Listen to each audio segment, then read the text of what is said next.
Hey, folks, if you're the type of person that you feel confused, you feel a mix of emotions more than you like to admit, you don't know why you feel this way from time to time, especially if it's often, you don't know why you feel that way, but you want to get to the bottom line, you want to get to the bottom of the issue. Why is it that you're overcome with these emotions, these feelings?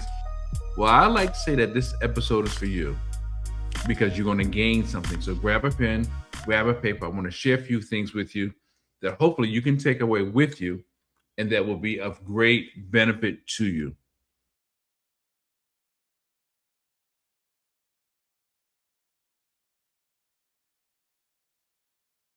Look, I'm Sir Charles Carey. I've done a lot of things. Peak Performance is only one of them. I'm a content creator, musician, et cetera, et cetera. I've done quite a bit. And I'm sure if you wanted to learn more about me specifically, if you look it up, you can definitely find it. Excuse me. But the mindset fix is what we're talking about today and how you can overcome some of the challenges that you may have. Some things that, again, they come out of nowhere or seem to come out of nowhere. And because they seem to come out of nowhere, they catch you by surprise. They may throw you off your center, throw you off your game, and you have an unsettled feeling that resides within you. So just understand this: there's no one fix for everyone. There's not a solution or a formula that if someone were to drop it on you, drop it in a bottle, put it in the form of a pill, that everyone would take this pill or this formula, and then all of a sudden, all of your problems would go away. That's not how life works. We all have different makeups, we all have different temperaments and characters. And because of that, we all learn and grow and change and shift at different rates. And there's nothing that's going to stop that, because that's what makes us unique. Now, let me say this: we're all human. And because we're all human, we want to relish in the fact that we're unique in our own different ways. We may do some things the same, and then there's a point when someone veers to the right and someone veers to the left. And that's just the way life is. And to be quite honest, I think we'd all like to keep it that way because that's what makes life interesting, how you learn, how you engage, et cetera, et cetera. But if I had to cut to the bottom line, is that the mindset fix is something that it takes time to cultivate. It takes time to, how would I say, get to the bottom of understanding what the fix or what the need is, what needs to be addressed in order to fix things, because we all have preferences, we all have options, we all have different desires, we all have different opinions. And some of those things very specifically make you feel a certain way. So if I go against your opinion, your desire, your preference, and obviously we're on two different ends of the scope or just slightly different ends of the scope, you may feel a certain way. And so may I. Now, again, remember, I said some of us, we're all unique characters or want to feel that we're unique. So the point is, because we differ, sometimes some of us really are opposed to those who don't act like us, listen to us, do what we say, do things the way we say. And again, that's what makes us different. And for a lot of people, not only does it make us different, it makes them angry that you won't go along with their program. Now, that's one thing. And, you have a right to feel the way you do, whatever it may be. But sometimes we're different because of outside influences, because of cultures, because we're trying to, fit in with, a particular thing, right? You want to get on the team, right? The team does things a certain way. They have different rituals that they do. They exercise and then they, God knows what, right? And if you want to fit in, you want to do exactly what that team does. And it's even the same in everyday life, whether it's business, whether it's sports, no matter what it is, if it's the arts, we are akin to things that are aligned with the way we do things, and we form opinions about those things. And sometimes those are the same very things that we find that mentally we are looking to identify with others based on those things that we want, based on those things that we like, based on how we see those things. I see a couple of comments. Let me see what people are saying. I'm not really sure. Hey, how's it going, Matthew? Thanks for jumping in. Yes, indeed. Yes, indeed. The mindset fix, it's real. And again, no one normally walks around thinking about that term, the mindset fix. No one normally walks around thinking about, do I have a problem in this area or that area? No, but we do walk around feeling a way about different things. They may be business related, they may be personal, but yet we still feel a certain way because it doesn't necessarily make us feel good if we're not comfortable with it or familiar with it. And there's this thing called generational curses.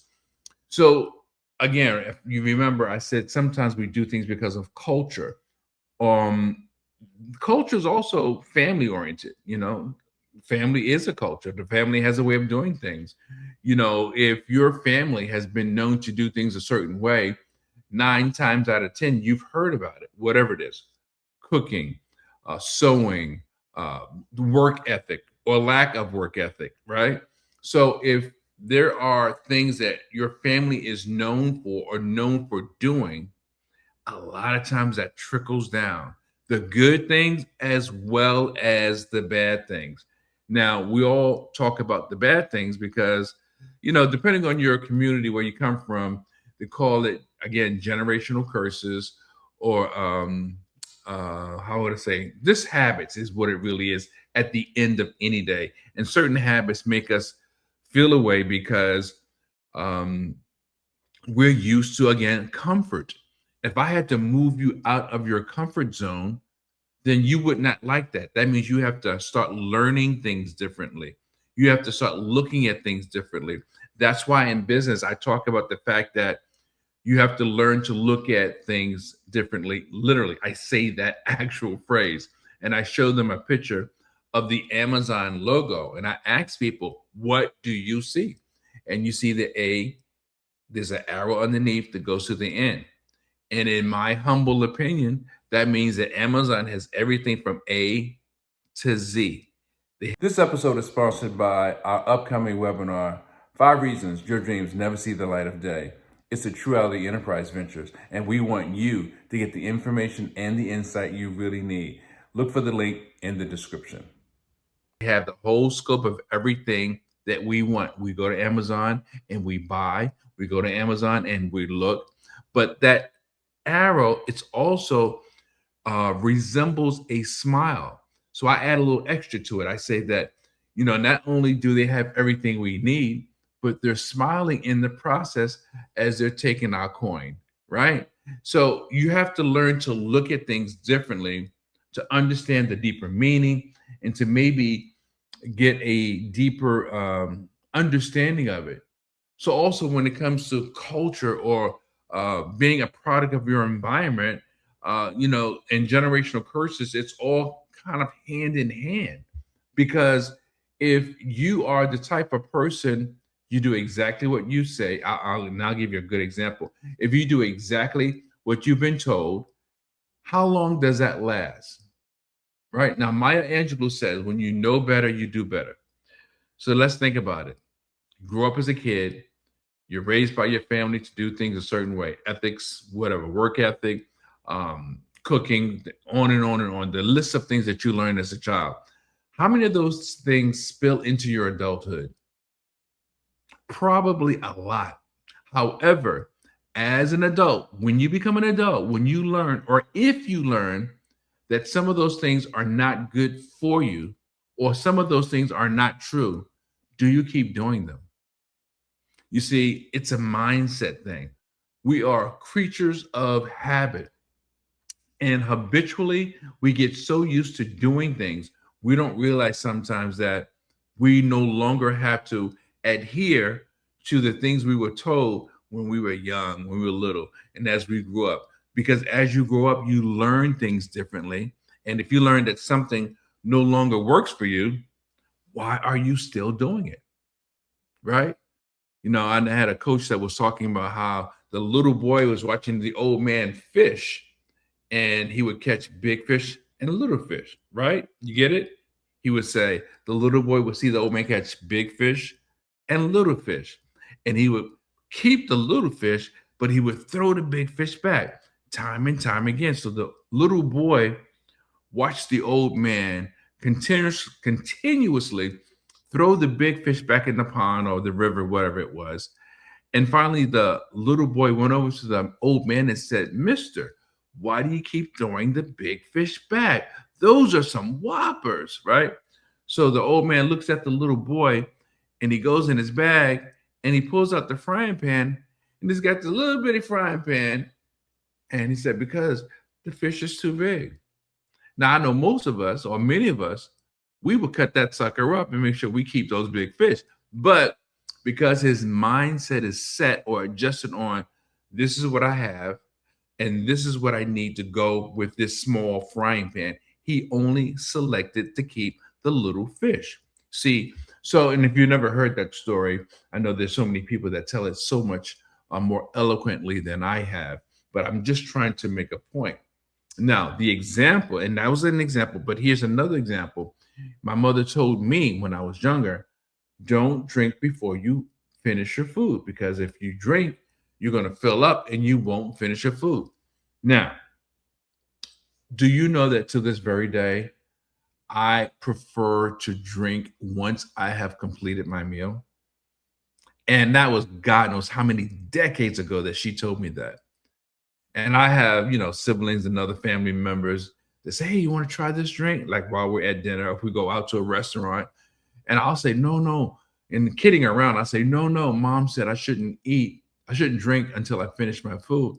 And they laugh, and we all laugh about it. But regardless to it being a joke, I actually stick with it. I don't normally drink until I'm finished my food. I would say 85% of the time, maybe 90, I don't know.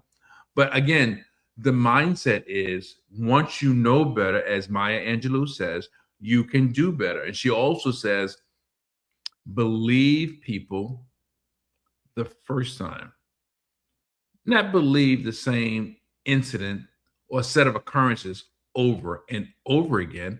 Believe them the first time.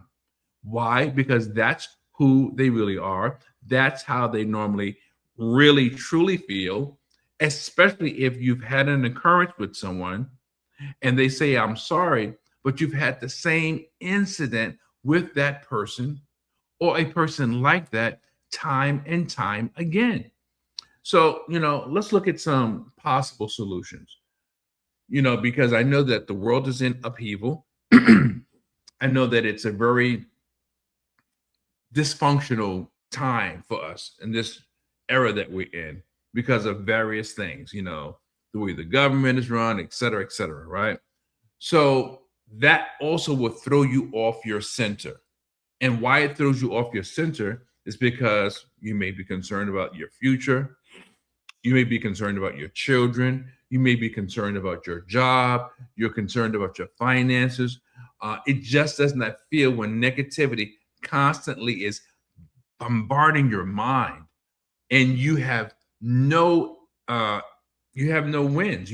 There's nothing that you can literally do about it. You have to hear this information time and time again.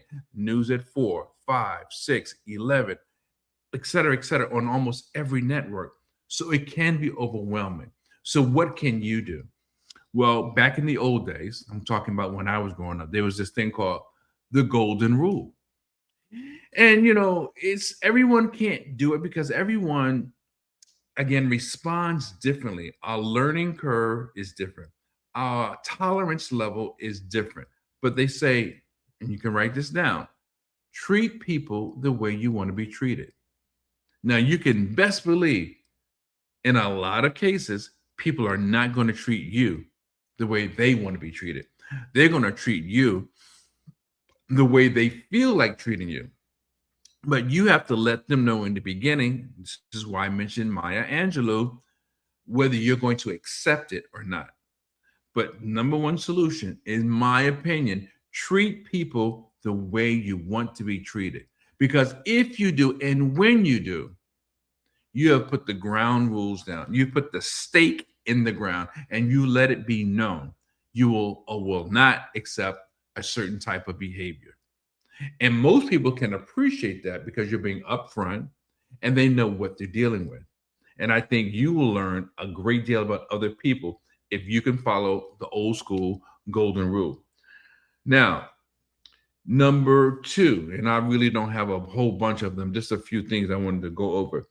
If you don't have anything nice to say, don't say anything. And that includes social media. So, in other words, if someone's writing something or posting something controversial, you don't know how many times I've wanted to go in. But I'm trying to protect my image. I'm trying to protect what I'm known for as a speaker and author. I should not get into every rant or every controversial comment with every person. Now, I will stand my ground if it's in real time and speak to you and tell you how I feel, but I am not going to allow you to drag me into a dead end conversation or a conversation that goes nowhere. Meanwhile, we're arguing on whatever social media platform. I'm not going to do that. I have to have respect for what I've done, what I've built, what I stand for, and how people see me. And if it's in real time, I guess you have to have a point that you know that you're not going to say but so much, or it's going to come to a point where you're going to make yourself known and then you're done with the conversation. Again, let people know how you feel, what you're willing to accept, and what you're not willing to accept. And once again, some people will not be able to do this very easy because they're hotheads, because they're just known to be right. And I know that because I'm a right fighter, but because I do respect my business and I'm trying to put forth the right mindset as a speaker and author, I have to monitor how much of my personal opinions I give the world. Now, when it's warranted and it's in my wheelhouse, it's on my platform, on my stage, I'll give you the whole kit and caboodle. But I'm not going to let you draw me into something that's going to make me look foolish or unprofessional. So take that as a tip. Now, again, this is something that, again, it's difficult. In fact, I think all of these ideas may be difficult for many people because it's a free world, right? You've got freedom of speech, but you also realize that if you're looking for a job, people can trace how you behave online as well as in real time. You have to monitor your thoughts and your feelings. Like I'm watching something on television, and to me, it's crazy. I might do things differently than what I'm seeing portrayed on television. So, what do? I know how I feel so I can turn it off. I know how I feel so I can realize I have no control over another individual. I don't have to let it impact me personally. So changing the channel is something I can choose to do. And it's the same thing with social media. And it's the same thing in real time. If someone's speaking about something that I feel opposed to, I don't have to have a conversation with them. Yes, I know how to have a conversation, voice my opinion without getting caught up. But why allow it to rent space in my mind if the needle is not going to be moved? That is really key. And finally, this is final. You must be willing to tell yourself the truth. You see, the mindset fix, in most cases, you have to be willing and able to tell yourself the truth. Because if you can't, and if you don't, who are you fooling? You cannot fool yourself. You cannot fool yourself. And if you don't tell yourself the truth, you're living a lie. And you're teaching and showing and being an example for other people to do the same thing, especially if you're a parent, if you have a staff, if you are trying to be a leader, If you are an actual leader, you must tell yourself the truth. So to go over the summarized tips that I think that can be really beneficial for you. Number one, always remember the golden rule. Treat people the way you want to be treated. Number two, if you don't have anything good or nice to say, keep your thoughts and your comments to yourself. Number three, monitor your thoughts and your feelings. It makes a huge difference. Trust and believe. And finally, number four, tell yourself the truth. If you don't tell yourself the truth, you may be doing a grave injustice to those who think very well of you, and those who may want to follow you, those who may want to hire you, and those that feel that you're worthy of their respect. So with that being said, any comments, please post your comments. I like to hear them. I want to thank Matthew for jumping on and, giving me a shout out. And any of the things that you have that maybe I did not share, please feel free to share those things. And I like to, I'm open to learning. So because you have a different view, maybe it's something I can gain from your perspective. As I always say, you got to radiate the brain and change the game. And I'll see you on the next one.